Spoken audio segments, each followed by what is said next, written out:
methods of changes around us. So we will learn other ways of bringing a change around us. So what are some more ways of bringing a change around us? One of such ways is expansion. If anything expands also, there will be some change. So how? So tools which are used for digging the soil, they are plow, there are many blades, saw blades like that. So tools which are used for digging the soil are made by expansion. To plow the soil, to dig the soil, we have some blade-like structures, iron blades, which are attached to wooden handles. So iron blades of these tools have a ring-like structure in which the wooden handle will be fixed. So this will be iron rod, this will be a wooden lock to which the iron handle will be placed. So this is the iron blade which will be placed to this wooden handle. So iron blade of these tools, this is the iron blade of these tools. It has a ring-like structure. This blackish colored one is the ring-like structure in which the wooden handle is fixed. This is the wooden handle. So ring is smaller in size than the wooden handle. Usually this ring is smaller in size than this handle, wooden handle. To fix the handle, the ring is heated and becomes larger in size. So if you heat this wooden blade, this wooden ring, when heated it expands in size. The iron handle expands in size and becomes larger. So that is called expansion. Now the handle fits into the ring because actually the wooden lock was bigger in size and the iron blade, this handle was smaller in size, this ring. But on heating it expanded in size and went and fixed to the wooden handle. So now the handle fits into the ring. So when the ring cools down, it contracts and fits tightly onto the handle. So understood, right? This is a wooden handle, this is an iron blade. So this iron blade has to be fixed on this wooden handle. But actually this ring was smaller in size so that it could not fit to this wooden handle. But what they did, they heated this wooden blade here, this part. So on heating this handle, this part of the ring of the iron blade expanded and went in contact with the wooden handle. So when it cools down, it reduces its, so on heating it expanded and became larger in size. On cooling down, it became small, contracts and fits into the wooden handle tightly. So that is how expansion change is explained here for this example. For the digging tool of the soil, the wooden handle and the iron blade was taken, it was expanded and attached to the wooden handle. On cooling down, it contracted and fitted tightly to the wooden handle.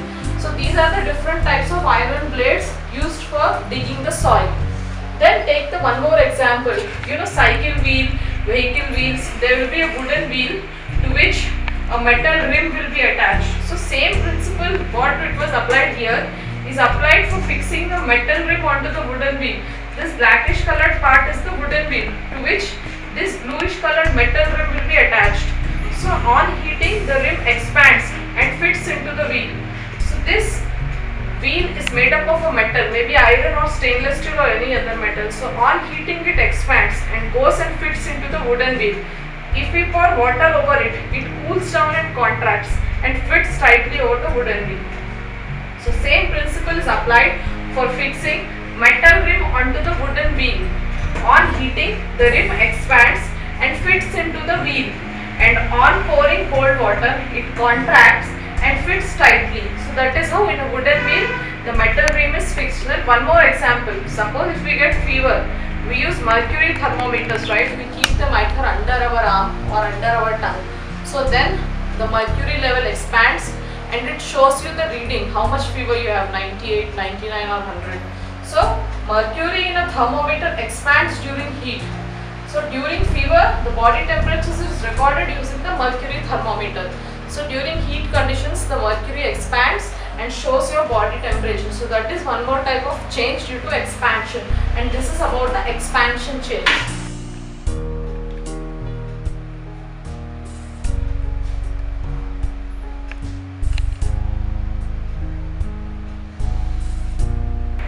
So one more method of observing the change is by evaporation. So how can we observe any change by evaporation? Suppose if we take petrol in a bowl and we put it in the sun outside. So after some time what we observe is petrol gets evaporated by the sun and the quantity decreases. So put a cup full of petrol in the sun. So what do we observe? After some time it evaporates and reduces in the quantity. So petrol evaporates in the sun. That means it goes up into the air and thereby the quantity in the cup decreases. One more example we can take. Suppose if we are heating water in a pan on the gas stove. So after heating for some time, it reaches a boiling point, that is 100 degrees centigrade. So when it reaches the boiling point, it gradually turns into steam and evaporates high in the sky. So that is how heat water in a pan, and after heating for some time it boils and the quantity will decrease. How will the quantity decrease? The water will turn into water vapor, go up into the atmosphere, and thereby the quantity of the water will increase. So we can say that water changes into vapor by heating, and this process is known as evaporation. So now we have understood what is evaporation. Any substance which decreases in size because of the quantity decreases because it evaporates by heating, then it is known as evaporation, and this is a type of change. And the next type of change is melting. So this water vapor changes into water when cooled. So water when it was heated, it turned into vapor by heating process.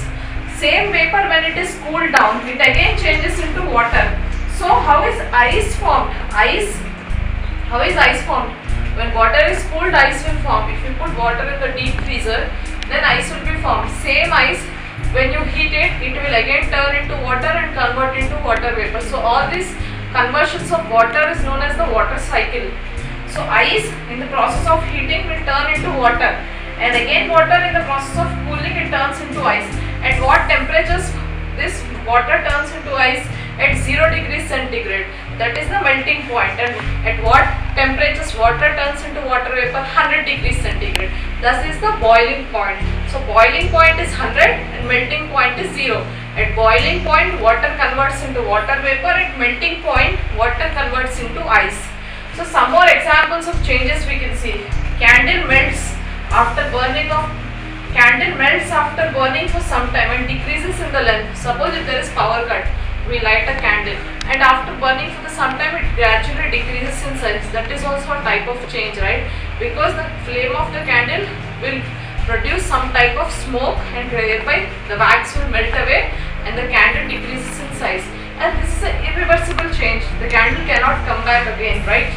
Then one more thing is incense stick burning to produce ash and gases. Suppose in temples or any other spiritual places, we burn incense stick. Incense stick is nothing but agarbattis. So when the agarbattis burn, along with the change, new substances are being formed. What are the new substances? Ash and gases. Ash is nothing but the greyish colored powder which forms after burning of the incense stick, and some gases presence we can feel with the help of smell. We smell some gases after the incense stick burns. So here also this is an irreversible change, and new substance has also been formed in this change. The new substance formed are ash and the gases.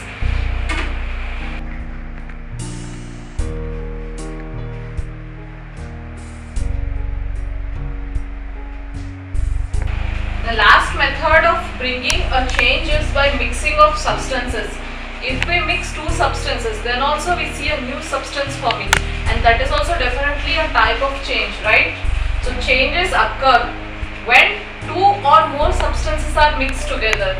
So when that type of changes, say that type of change is due to mixing of substances. For example, if you dissolve salt and sugar in water, you can no more see the salt and sugar. It is a reversible change and a new type of solution will be formed, right? Then curd. How do you make curd? You take some milk, you warm it over the flame, and then you add few drops of curd to it and leave it like that for rest for overnight or for few hours. In the morning you see the milk has set into a solid structure called curd. So this is by mixing milk and curd we have formed milk and a few drops of curd together formed milk into a solid substance. This is an irreversible change, and this is formed by mixing two substances, right? Then mixing of tea leaves in the water.